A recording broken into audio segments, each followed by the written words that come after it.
Friends என்னாச்சுன்னா Siva bro வந்து பார்த்தீங்கன்னா கம்பேக் கொடுத்துட்டாரு.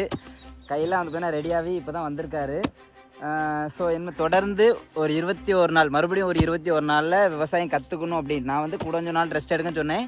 இருந்தாலும் வந்திருக்காரு. ஸோ ப்ரோ நீங்கள் எதாவது சொல்ல விரும்புகிறீங்களா? திரும்பவும் நம்ம ஃபஸ்ட்லேருந்து ஸ்டார்ட் பண்ண போகிறோம். நம்ம கை லைட்டாக ப்ரோன் ஃப்ராக்சர் ஆகிட்டனால, போனில் மசில் ஃப்ராக்சர் ஆகிட்டனால நம்மளால் வீடியோ போட முடியல. நம்மளால் இங்கே ஒர்க்கும் பண்ண முடியல. அதனால் வீடியோ போடல கொஞ்ச நாளாக. நிறைய பேர் நம்ம திரை ப்ரோட்டை கேட்டுருந்துருக்கீங்க.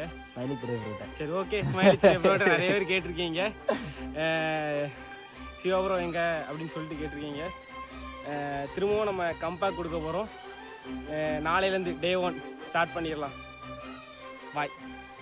சரி, ஓகே. விவசாயம் எப்படி இருக்குது? இந்த அடிக்கிற வெயிலை பற்றி ஏதாவது சொல்லுங்கள். நீங்களே பாருங்களா எவ்வளோ வெயில் அடிக்குதுன்னு சொல்லிட்டு. சத்தியமாக நிற்க முடியல. பாருங்க, அந்த ஒரு சில நேரம் வந்து அந்த செருப்பு இருக்குது. இந்த மாதிரி வேலைக்கு செருப்பு போட்டு வேலை செய்ய முடியாது. அந்த மாதிரி ஒவ்வொரு சில வேலைக்கு செருப்பு போட்டு வேலை செய்யலாம். ஆனால் அந்த செருப்பு போடாமல் வேலை செய்யும்போது சத்தியமாக காலெலாம் அப்படி பொத்துருது. அதனால் சேஃபாக இருங்க. விவசாயம் பிடிக்கணும்.